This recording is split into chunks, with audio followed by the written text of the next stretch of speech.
Supreme Court decision at ilan naman ang hindi natuwa. I'm referring to the impeachment complaint.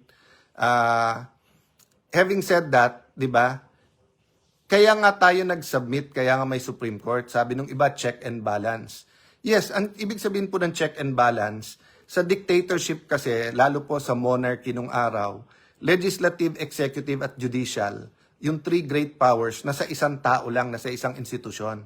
So, ang umuusig, ang nagpro-prosecute or mas masama, persecute, ay siya din nagja-judge at siya din ang gumagawa ng batas. Kaya hiniwalay po natin yan. Ang nag-execute ng batas ay ang executive, ang legislative po ang gumagawa ng batas, at pagkatapos naman po ang judiciary ang nag-i-interpret ng batas at nagme-make ng decision ng mga violation sa law, lalo criminal law. So may konting hybrid sa check and balance kasi may impeachable officers. Na yung impeachable officers, bukod sa pwedeng, so like ang presidente may immunity of suit, so hindi mo rin pwedeng kasuhan sa ibang korte during term niya.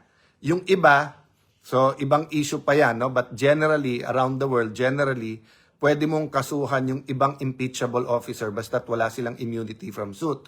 So in the Philippine context, pareho ng US, yung House ang mag-i-impeachment proceedings at pag na-impeach, ang Senate naman ang magta-trial. Pero kung may question, kung tama yung proseso, kung tama yung charges, kung may jurisdiction, etc., yan po ay sa Supreme Court talaga.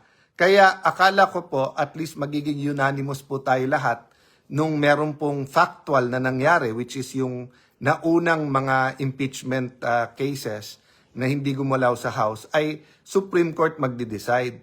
So gulat po ako na marami pa rin credible na lawyers na imbis na sabi hintayin natin ang Supreme Court, let's respect the Supreme Court, bago lumabas yung decision, medyo nagsosoft na, medyo tinitira-tira yung Supreme Court, wag makialam, nung nagtanong ng questions, tapos ngayon, ganun na, meron pa tayong isang, how do I call him, kolumnista at lecturer, pero gusto niyang i-project sarili niya as a political analyst. Why do I say project? Kasi nga, kung analyst ka, you analyze, wala kang sides, independent.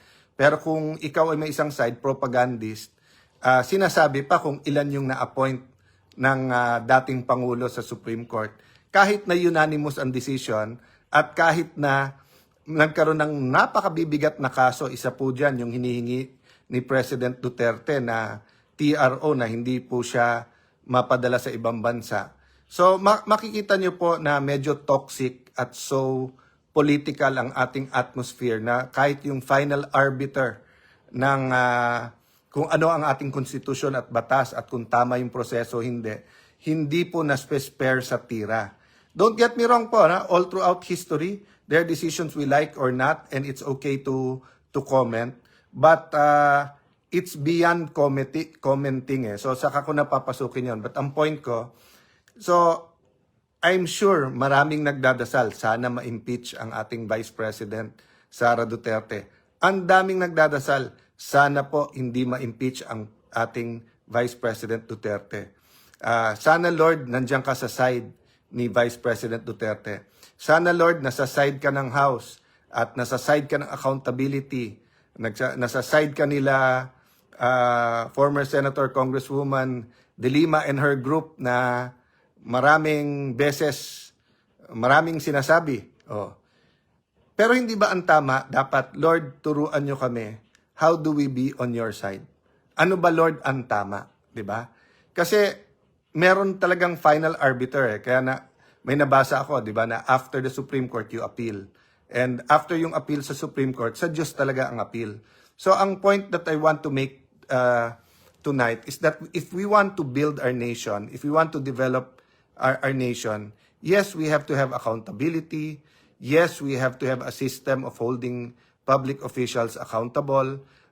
Yes, the process is as important as the result. But it's also very important, di ba, that we align with what God wants. And we can only align with what God wants kung unang tanong pa lang natin tama. So kung tanong natin, Lord, nasaan ka at nandiyan ba kami kasama mo? Pero pag ang prayer natin parati, Lord, kampihan mo ako, paano kung mali ka? Paano ka kakampihan ni Lord? Sabi nila, paano kung yung kalaban mo mali? Paano kung pareho kayong mali? 'Di ba? So, parang coach po yan.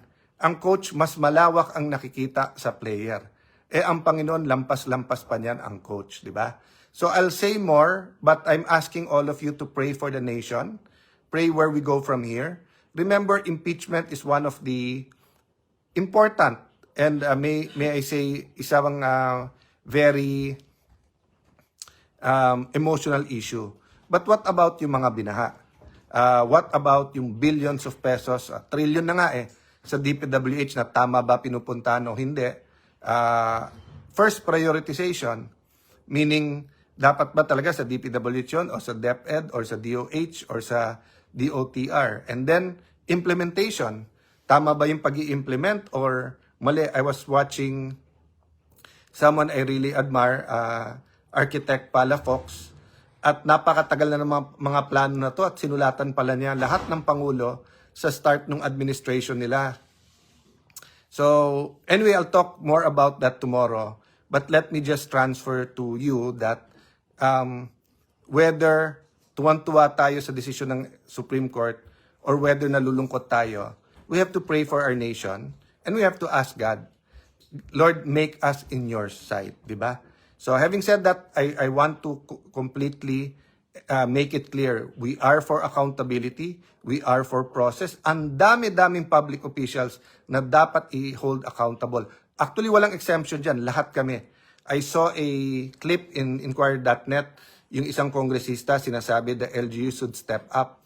Nung binasa ko, I'll tell you my feeling. My feeling is the House and the Senate should step up. Most of the mayors, if not all, have really stepped up over the years and are really doing so much at sila yung on the ground. Pero kung mali ang priorities at paglagay ng pera ng House at saka ng Senate, the mayors and governors have to work within that context, di ba? So yung accountability ay napaka-importante, hindi natin binubura yan. Pero wala pong accountability pag may shortcuts. Di ba yung commercial po nung bata kami, yung basurang tinapon nyo, babalik din sa'yo. So we have to be careful and that's why I think yung prudence, I thank God for the prudence na binigay sa marami sa amin sa Senado na magtanong muna, mag-pause muna, ibalik muna to sa House kasi nakita na namin may problema. But ako personally, I wasn't ready to make a judgment then. I wanted to know more. But nakita nyo na, after the Supreme Court got all of the facts, definite ang kanilang statement. And in the past, we accepted that. So nagtataka ako ba't may ibang mga senador na kune-question yung role ng Supreme Court or former senators or bagong senators or whatever. Kasi in the past, yung decision ng Supreme Court, ilan beses na about impeachment, tinanggap natin yan Pati yung interpretation, ano yung once a year, no? So if this enriches our jurisprudence, and wala naman tong conflict dun sa mga nauna, nagtataka ako bakit may ganun reaction. But let me talk about it more. But we have to talk about everything in two contexts. One, nation building. Number two, aligning kung anong gusto ng Panginoon sa ating bansa.